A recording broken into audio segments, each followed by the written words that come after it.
I'm Josh Lederman, NBC News correspondent, and I cover politics, climate change, and national security. Today at NBCU Academy, I'm going to talk about how to develop sources within your own beat. A source is someone or something that provides you with information. That could be a person, a document, a social media post, anything that you use to inform your reporting.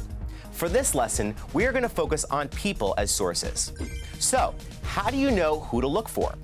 A good place to start is to consider your beat and make a list of key players. Think of it as who are the newsmakers within your beat. And speaking of news, also look through past coverage of your beat and see which people were mentioned in the stories. Make sure to add them to your list if they're not already there. Another thing you can do is take note of where people congregate and go there. It could be something like a board meeting, an annual conference, or any other type of event. If your beat is Congress, for example, go to Capitol Hill when the House and Senate are in session. Talk to the representatives and senators and anyone else who works on the Hill. You might even run into a few news sources you hadn't even thought of. Once you've established your list of potential sources, the next step is reaching out. The internet is a great place to find contact information. If they're a well-connected person, sometimes they'll have it listed on their personal or company website.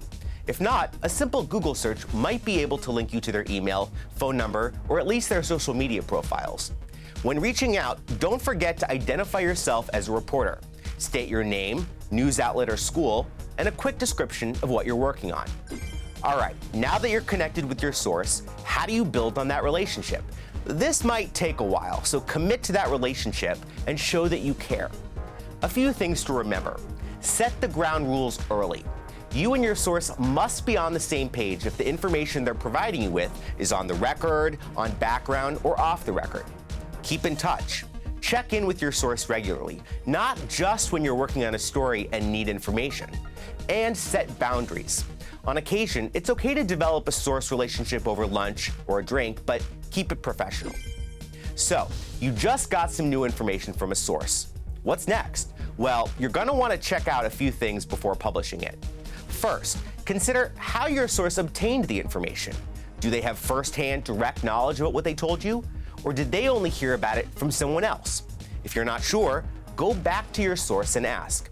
Another key question to keep in mind: why is your source telling you this? Do they have an angle you should be aware of? What's in it for them?